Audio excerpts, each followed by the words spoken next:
नमस्कार मित्रांनो, जय महाराष्ट्र. मित्रांनो, मुंबईच्या राजकारणात एक मोठा इतिहास या ठिकाणी घडलेला आहे. 20 वर्षानंतर तब्बल राज ठाकरे आणि उद्धव ठाकरे हे एकत्र आले आहेत आणि त्यांनी युतीची घोषणा देखील केली आहे. राज ठाकरे आणि उद्धव ठाकरे यांच्या युतीची घोषणा होताच शिंदेंच्या बालेकिल्ल्यात शिंदेंना मोठा धक्का बसला आहे. शिंदे गटात आता मोठं बंड या ठिकाणी बाहेर येत आहे. तर मित्रांनो, नेमकं घडले काय, सविस्तर व्हिडिओ संपूर्ण पहा आणि चॅनलवर नवीन असाल तर चॅनलला नक्की सबस्क्राईब करा. मित्रांनो, आगामी महापालिका निवडणुकीच्या पार्श्वभूमीवर राज ठाकरे आणि उद्धव ठाकरे यांनी अधिकृतपणे युतीची घोषणा केली आहे. मुंबईत जाहीर पत्रकार परिषदेतून ही घोषणा करण्यात आली आहे. शिवसेना ठाकरे गट आणि मनसेत जागा वाटपाचे सूत्र देखील ठरल्याचे दोन्ही नेत्यांनी यावेळी सांगितले आहे. परंतु कोणता पक्ष किती जागा लढवणार यावर भाष्य करण्यास त्यांनी नकार दिला आहे. या दरम्यान मुंबईचा महापौर मराठीच होणार आणि तो आमचाच होणार, ठाकरे गट आणि मनसे युतीचाच होणार असा विश्वास मनसे अध्यक्ष राज ठाकरे यांनी व्यक्त केला आहे.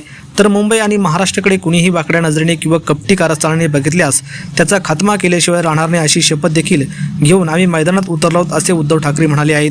दरम्यान आगामी महापालिकेच्या निवडणुका महायुती म्हणूनच लढल्या जातील असे मुख्यमंत्री देवेंद्र फडणवीस आणि उपमुख्यमंत्री एकनाथ शिंदे यांनी काही दिवसापूर्वी जाहीर केले.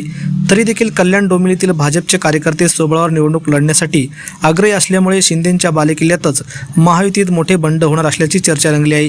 नुकत्याच झालेल्या नगरपरिषदेच्या निवडणुकीत भाजपला कल्याण डोंबिवलीमध्ये मोठे यश मिळाले होते. शिंदे गटाचा बालेकिल्ला असलेल्या अंबरनाथ महानगरपालिकेत भाजपचा नगराध्यक्ष निवडून आला होता.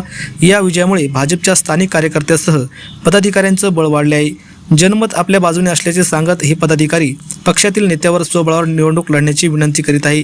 त्यांच्या या भूमिकेमुळे महायुतीत फूट पडणार असल्याची चर्चा राज्याच्या राजकारणात आता रंगली आहे. तर मित्रांनो, तुम्हाला या संदर्भात काय वाटतं? तुमच्या प्रतिक्रिया कमेंटच्या माध्यमातून नक्की व्यक्त करा. धन्यवाद. जय महाराष्ट्र.